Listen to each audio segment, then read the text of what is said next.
Assalamualaikum warahmatullahi wabarakatuh. Perkenalkan, saya Selviana. Pada kesempatan kali ini saya akan membahas tentang etika profesi hukum. Nah, etika profesi yang akan kita bahas yaitu profesi advokat, hakim, dan juga jaksa. Oke, sebelum masuk kepada etika profesi, kita harus tahu dulu nih, apa sih itu etika? Etika itu merupakan suatu sistem norma, nilai, serta aturan profesional secara tertulis dengan tegas menyatakan yang baik dan juga yang benar, serta apa yang tidak benar dan juga tidak baik bagi profesionalitas seseorang. Nah, dalam artian, etika ini merupakan suatu pola aturan, tata cara, tanda, pedoman etis di dalam melakukan suatu kegiatan ataupun suatu pekerjaan. Teman-teman, bahwa semestinya organisasi profesi itu memiliki kode etik yang membebankan kewajiban dan sekaligus memberikan perlindungan hukum kepada setiap anggotanya dalam menjalankan profesinya. Nah, salah satunya yang pertama akan kita bahas yaitu adalah etika profesi advokat. Nah, advokat itu sebagai profesi yang terhormat yang dalam menjalankan profesinya berada di bawah perlindungan hukum, undang-undang, dan kode etik. Serta dia memiliki kebebasan yang didasarkan kepada kehormatan dan kepribadian advokat yang berpegang teguh kepada kemandirian, kejujuran, kerahasiaan, serta keterbukaan. Nah, profesi advokat ini selaku penegak hukum yang sejajar dengan instansi penegak hukum lainnya harus saling menghargai antara teman sejawat dan juga antara para penegak hukum lainnya. Oleh karena itu, setiap advokat harus bisa menjaga citra dan martabat kehormatan profesinya serta setia dan menjunjung tinggi kode etik dan sumpah profesi, yang mana pada pelaksanaan itu diawasi oleh Dewan Kehormatan sebagai suatu lembaga yang eksistensinya telah dan harus diakui oleh setiap advokat tanpa melihat dari organisasi profesi yang mana ia berasal dan menjadi anggota. Yang pada saat pengucapan sumpah ini, profesi itu tersirat pengakuan dan kepatuhan terhadap kode etik advokat yang berlaku. Dengan demikian, kode etik advokat di Indonesia itu adalah sebagai hukum tertinggi dalam menjalankan profesi yang menjamin dan melindungi namun membebankan kewajiban kepada setiap advokat untuk jujur dan bertanggung jawab dalam menjalankan profesinya baik kepada klien, pengadilan, negara, atau masyarakat dan terutama kepada dirinya sendiri. Kemudian selanjutnya yaitu mengenai hubungan antara advokat dengan klien. Nah, dia memiliki 3 spesifik yang harus diperhatikan. Yang pertama yaitu advokat dalam perkara perdata harus mengutamakan penyelesaian dengan secara damai. Yang kedua, advokat tidak dibenarkan memberikan keterangan yang dapat menyesatkan klien mengenai perkara yang sedang diurusnya. Nah, yang ketiga, advokat tidak dibenarkan menjamin kepada kliennya bahwa perkara yang ditanganinya pasti akan menang. Yang keempat, dalam menentukan besarnya honorarium, advokat wajib mempertimbangkan kemampuan kliennya. Yang kelima, advokat tidak dibenarkan membebani klien dengan biaya-biaya yang tidak perlu. Serta yang terakhir, yang keenam, yaitu advokat dalam mengurus perkara cuma-cuma harus memberikan perhatian yang sama seperti terhadap perkara untuk mana ia menerima uang jasa. Untuk kode etik yang selanjutnya yang kita akan bahas yaitu kode etik jaksa. Sebagaimana dasar hukum kode etik jaksa ini tertera dalam Peraturan Jaksa Agung Republik Indonesia Nomor 014 Tahun 2012 tentang Kode Perilaku Jaksa. Perlu kita ketahui apa itu jaksa. Jaksa itu adalah pejabat fungsional yang diberi wewenang oleh undang-undang untuk bertindak sebagai penuntut umum dan pelaksana putusan pengadilan yang telah memperoleh kekuatan hukum tetap serta wewenang lain berdasarkan dengan undang-undang yang berlaku. Nah, profesi jaksa adalah tugas dan wewenang yang bersifat keahlian teknis dalam organisasi kejaksaan di bidang pidana, perdata, dan tata usaha negara, di bidang ketertiban dan ketentraman umum, dan tugas-tugas lain berdasarkan dengan undang-undang yang berlaku. Kode perilaku jaksa itu adalah serangkaian nama penjajaran dari kode etik jaksa sebagai pedoman dan keutamaan mengatur perilaku jaksa baik dalam menjalankan tugas profesinya, menjaga kehormatan dan martabat profesinya, maupun dalam melakukan hubungan kemasyarakatan di luar kedinasan. Jaksa memiliki kewajiban kepada negara.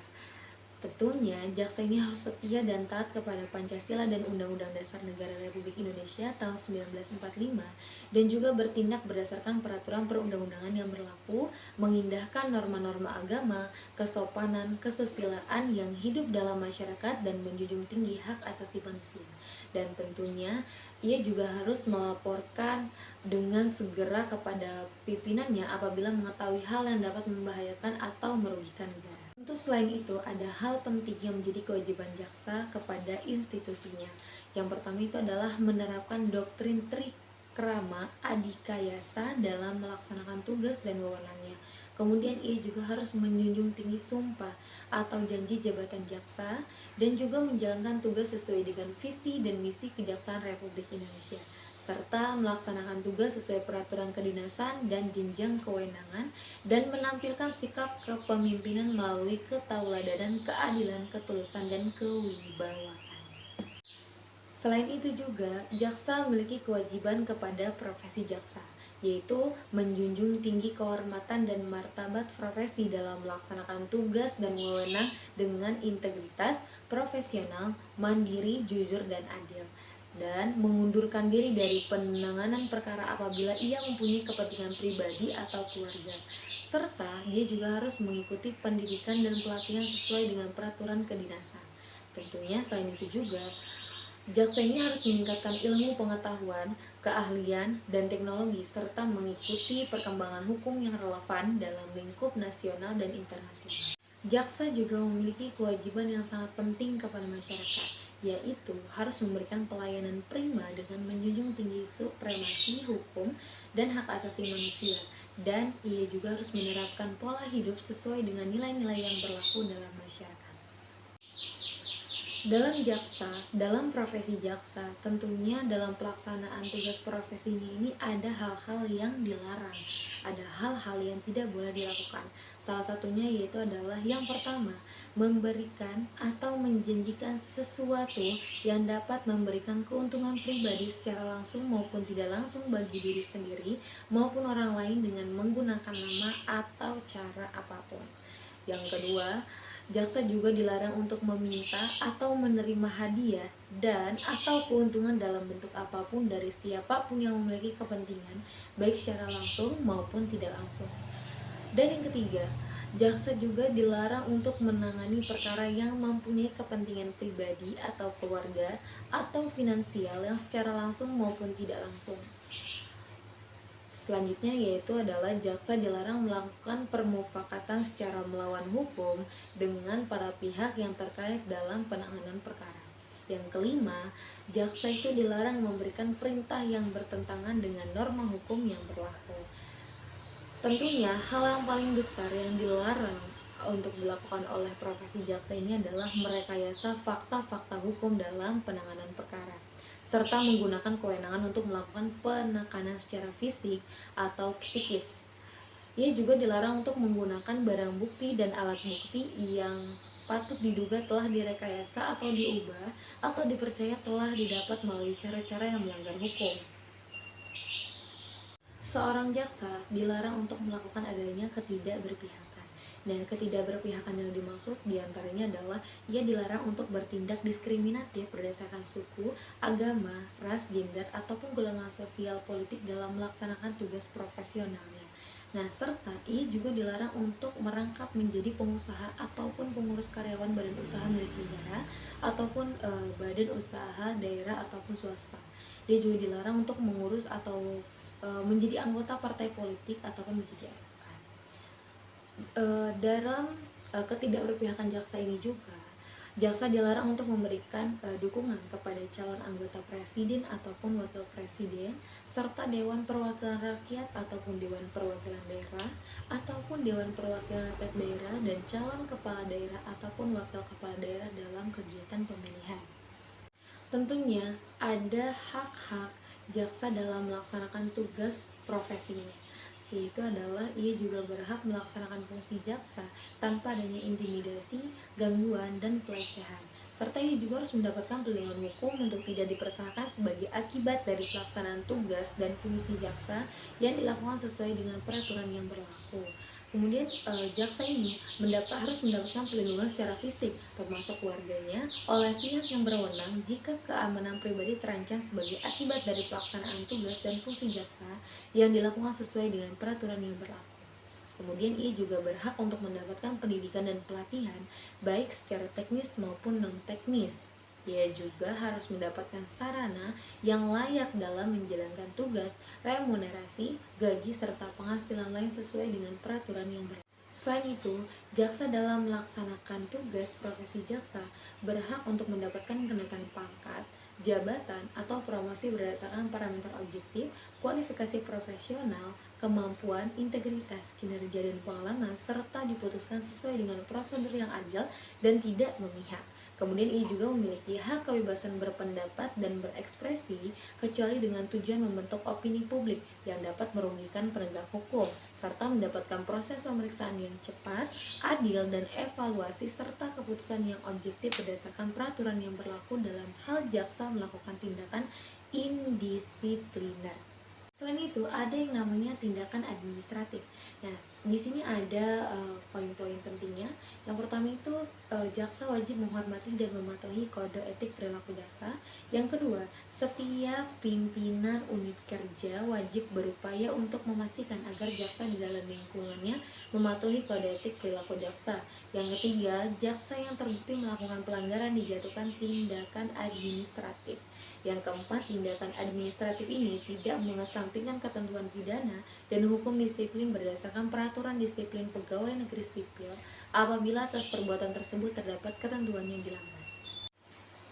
Untuk masuk pembahasan yang selanjutnya, kita akan membahas tentang kode etik pada profesi hakim, di mana tertera dalam Undang-Undang Nomor 18 Tahun 2011 tentang perubahan atas Undang-Undang Nomor 22 Tahun 2004 tentang KY. Dalam pasal 1 angka 1, kode etik atau pedoman perilaku hakim adalah panduan dalam rangka menjaga dan menegakkan kehormatan, keluhuran martabat, serta perilaku hakim dalam menjalankan tugas profesinya dan dalam hubungan kemasyarakatan di luar kedinasan. Etika profesi hakim ini memiliki prinsip-prinsip dasar, kode etik, dan pedoman perilaku hakim yang sangat penting yang perlu untuk diperhatikan. Nah, diantaranya itu adalah ia harus berperilaku adil, yang kedua harus berperilaku jujur, yang ketiga harus berperilaku arif dan bijaksana, yang keempat harus bersikap mandiri, dan yang kelima berintegritas tinggi. Selain itu juga ia harus bertanggung jawab, menjunjung tinggi harga diri, dan juga berdisiplin tinggi dan berperilaku rendah hati serta bersikap profesionalitas. Selain seorang hakim ini memiliki sebuah prinsip-prinsip yang harus diperhatikan dan dijalankan, ia juga memiliki sebuah larangan-larangan yang harus diperhatikan dan tentunya juga tidak boleh untuk dilakukan. Nah, salah satu larangan bagi hakim dalam penerapan berperilaku adil adalah di mana hakim dilarang memberikan kesan bahwa salah satu pihak yang tengah berperkara atau kuasanya, termasuk penuntut dan saksi, berada dalam posisi yang istimewa untuk mempengaruhi hakim yang bersangkutan. Hakim dalam menjalankan tugas yudisialnya dilarang untuk menunjukkan rasa suka atau tidak suka, ataupun juga keberpihakan prasangka, pelecehan terhadap suatu ras, jenis kelamin, agama, ekonomi, maupun atas dasar kedekatan hubungan dengan pencari keadilan atau pihak-pihak yang terlibat dalam proses peradilan baik melalui perkataan maupun tindakan. Juga, hakim dilarang untuk bersikap, mengeluarkan perkataan atau melakukan tindakan lain yang dapat menimbulkan kesan memihak, berprasangka untuk mengancam atau menyudutkan para pihak atau kuasanya, serta saksi-saksi, dan harus pula menerapkan standar perilaku yang sama bagi advokat, penuntut, pegawai pengadilan, atau pihak lain yang tunduk pada suatu arahan dan pengawasan hakim yang bersangkutan. Serta hakim juga dilarang untuk menyuruh ataupun mengizinkan pegawai pengadilan atau pihak-pihak lain untuk mempengaruhi, mengarahkan, atau mengontrol jalannya sidang sehingga menimbulkan adanya perbedaan perlakuan terhadap para pihak yang terkait dengan perkara. Serta hakim juga tidak boleh berkomunikasi dengan pihak yang berperkara di luar persidangan kecuali dilakukan di dalam lingkungan gedung pengadilan demi kepentingan kelancaran persidangan yang dilakukan secara terbuka, diketahui pihak-pihak yang berperkara tidak melanggar prinsip persamaan perlakuan dan ketidakberpihakan. Tentunya etika profesi hakim ini juga memiliki kewajiban dalam penerapan berperilaku adil, Yaitu diantaranya hakim itu wajib melaksanakan tugas-tugas hukumnya dengan menghormati asas praduga tak bersalah tanpa mengharapkan adanya sebuah imbalan. Dan juga hakim wajib tidak memihak baik dalam maupun di luar pengadilan dan tetap menjaga serta menumbuhkan kepercayaan masyarakat pencari keadilan. Tentunya, hakim juga wajib menghindari hal-hal yang dapat mengakibatkan pencabutan haknya untuk mengadili perkara yang bersangkutan. Selain itu, hakim dalam suatu proses persidangan wajib meminta kepada semua pihak yang terlibat proses persidangan untuk tidak menunjukkan rasa suka atau tidak suka, keberpihakan prasangka atau pelecehan terhadap suatu ras, jenis kelamin, agama, asal, kebangsaan, perbedaan kemampuan fisik atau mental, usia, atau status sosial ekonomi, maupun atas dasar kedekatan hubungan dengan pencari keadilan atau pihak-pihak yang terlibat dalam proses peradilan baik melalui perkataan maupun tindakan. Selain itu, hakim juga harus memberikan adanya sebuah keadilan kepada semua pihak dan tidak bertindak semata-mata untuk menghukum. Dan juga hakim harus memberikan kesempatan yang sama kepada setiap orang, khususnya pencari keadilan atau kuasanya yang mempunyai kepentingan dalam suatu proses hukum di pengadilan. Berperilaku jujur juga menjadi sebuah prinsip-prinsip dasar kode etik dan pedoman perilaku seorang hakim. Nah, berperilaku jujur, prinsip-prinsipnya itu adalah harus dapat dan berani menyatakan bahwa yang benar adalah benar dan yang salah adalah salah. Dan juga kejujuran mendorong terbentuknya pribadi yang kuat dan membangkitkan kesadaran akan hakikat yang hak dan juga yang batil. Serta dengan demikian akan terwujud sikap pribadi yang tidak berpihak terhadap setiap orang, baik dalam persidangan maupun di luar persidangan.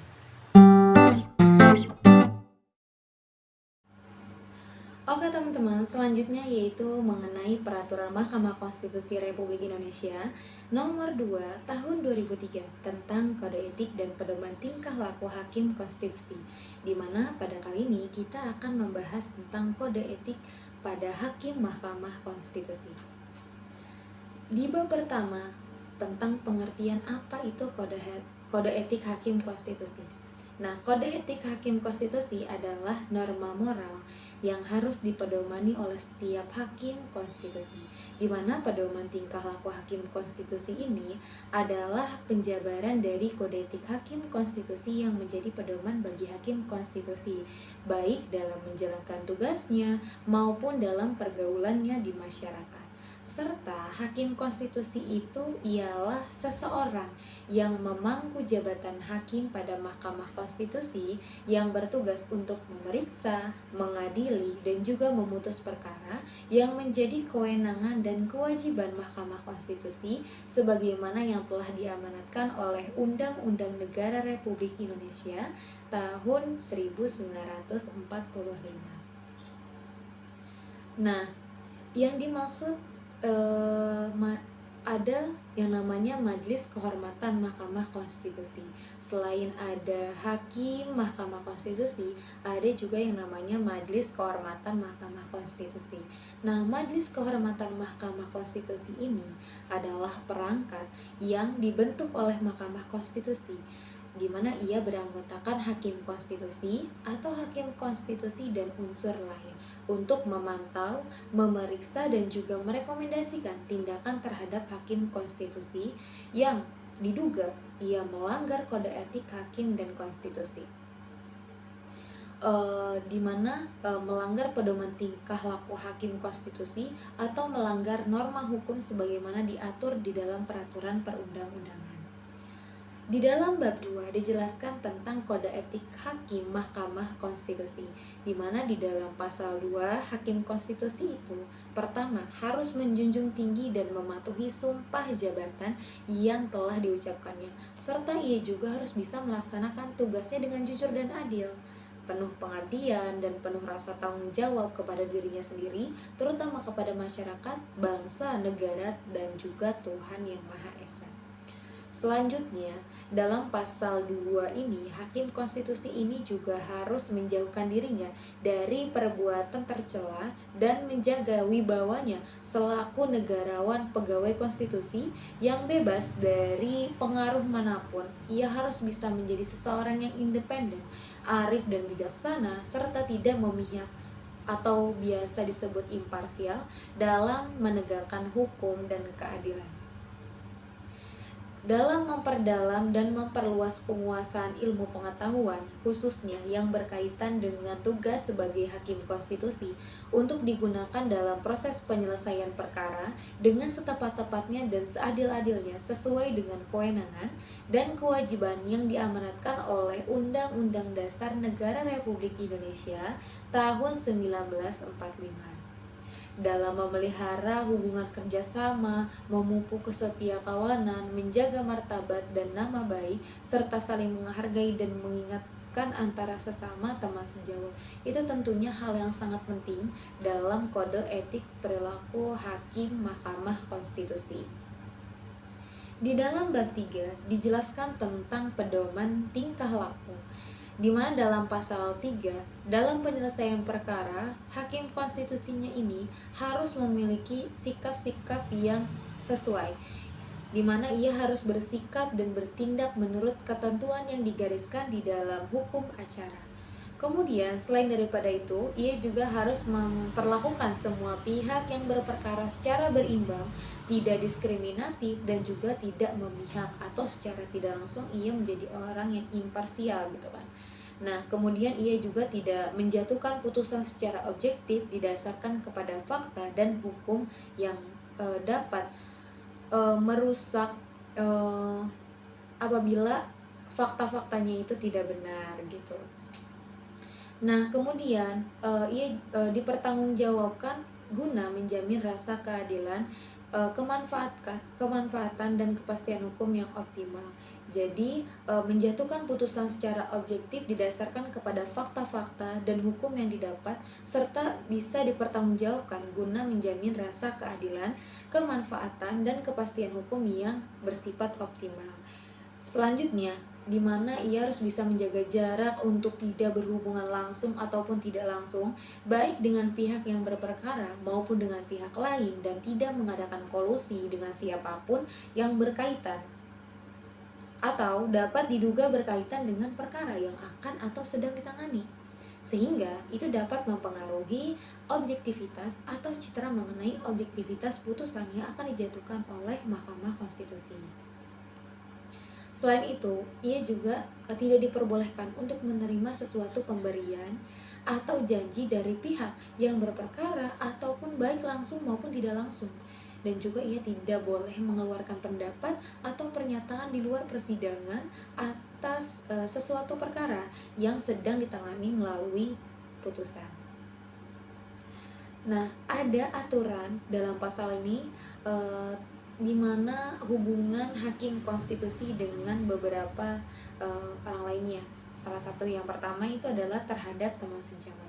Terhadap teman sejawat, hakim konstitusi itu harus bisa memelihara hubungan kerjasama, saling membantu, dan meningkatkan profesionalisme, saling meningkatkan, memupuk kesetiakawanan, tenggang rasa, serta menjaga martabat dan nama baik sesama teman sejawat. Selain daripada itu, ia juga tidak sesekali melecehkan teman sejawatnya. Kemudian ia juga tidak memberikan komentar terbuka atas pendapat teman sejawat yang berbeda atau dissenting opinion, kecuali dilakukan dalam rangka pengkajian ilmiah. Selain itu, ada juga hakim konstitusi terhadap masyarakat, di mana hakim konstitusi terhadap masyarakat itu harus bisa berperilaku sederhana, rendah hati, serta menghormati dan menghargai orang lain. Ia juga harus bisa berupaya menjadi contoh yang baik, teladan dalam kepatuhan kepada hukum dan norma-norma lainnya. Serta ada juga perilaku lain terhadap keluarga dari hakim konstitusi itu sendiri, di mana ia harus berupaya menjaga keluarganya dari perbuatan tercela menurut norma hukum dan kesusilaan. Serta ia juga harus bisa berupaya menjaga ketentraman dan ketahanan dan keutuhan keluarganya. Nah, selanjutnya dalam pasal ini, dalam undang-undang ini ada bab yang menerangkan tentang Majelis Kehormatan Mahkamah Konstitusi, di mana dalam pasal 4 susunan dan kedudukan Mahkamah Konstitusi, Majelis Kehormatan Mahkamah Konstitusi itu diantaranya adalah Majelis Kehormatan Mahkamah Konstitusi bersifat ad hoc yang terdiri dari 3 orang hakim konstitusi yang dibentuk oleh Mahkamah Konstitusi. Dalam hal hakim konstitusi yang diduga melakukan pelanggaran diancam dengan sanksi pemberhentian, maka Majelis Kehormatan terdiri atas 2 orang hakim konstitusi ditambah seorang mantan hakim agung Mahkamah Agung, seorang praktisi hukum senior, dan seorang guru besar ilmu hukum. Nah, hakim konstitusi sebagian dimaksud dalam butir A dan butir B tersebut di atas yang saya sebutkan tadi, dipilih dari dan oleh hakim konstitusi dalam rapat pleno Mahkamah Konstitusi, serta anggota tambahan Majelis Kehormatan sebagaimana dimaksud dalam butir tersebut dicalonkan oleh hakim konstitusi dan dipilih oleh rapat pleno Mahkamah Konstitusi setelah memberi kesempatan kepada masyarakat untuk mengajukan usul dan saran mengenai para calon anggota tambahan Majelis Kehormatan Mahkamah Konstitusi. Serta Ketua Majelis Kehormatan Mahkamah Konstitusi itu dipilih oleh anggota Majelis Kehormatan Mahkamah Konstitusi dari adanya unsur hakim konstitusi. Nah, ada tugas-tugas Majelis Kehormatan. Di antaranya, Majelis Kehormatan itu bertugas untuk menegakkan kode etik dan pedoman tingkah laku hakim konstitusi, dan juga ia harus mencari dan mengumpulkan informasi atau keterangan dari pihak-pihak yang berkaitan atau yang berkepentingan dengan dugaan pelanggaran yang dilakukan oleh hakim konstitusi. Selain itu, ia juga harus memeriksa dan memutuskan tindakan yang akan direkomendasikan kepada pimpinan Mahkamah Konstitusi. Untuk tahap pemeriksaan Majelis Kehormatan dilakukan secara tertutup, dan juga dalam hal pembelaan, setelah dilakukan pemeriksaan, hakim konstitusi yang diduga melakukan pelanggaran diberikan kesempatan untuk membela diri. Lalu bagaimana dengan hal putusannya? Nah, sebelum putusan diambil, setiap anggota Majelis Kehormatan itu wajib memberikan pendapatnya. Kemudian ia juga diberikan Kemudian putusan sejauh mungkin diambil melalui musyawarah untuk mencapai adanya mufakat. Apabila mufakatnya itu tidak tercapai, putusannya itu diambil dengan suara terbanyak melalui pemungutan suara. Nah, putusannya itu berisikan tentang apa? Putusannya itu berisi tentang pernyataan bahwa hakim yang diduga melakukan pelanggaran terbukti bersalah atau terbukti tidak bersalah, dan rekomendasi agar hakim yang diduga melakukan pelanggaran dijatuhi hukuman berupa teguran pemberhentian sementara atau pemberhentian tetap dalam hal terbukti bersalah, atau juga direhabilitasi dalam hal terbukti tidak bersalah. Nah, itulah beberapa penjabaran tentang peraturan Mahkamah Konstitusi Republik Indonesia nomor 2 tahun 2003 yang berisikan tentang kode etik dan pedoman tingkah laku hakim konstitusi. Oke teman-teman, baik itulah tadi sedikit banyaknya pemaparan tentang etika profesi, baik etika profesi advokat, hakim maupun jaksa. Semoga apa yang disampaikan ini menjadi sebuah ilmu yang bermanfaat. Kurang dan lebihnya mohon maaf. Wassalamualaikum warahmatullahi wabarakatuh.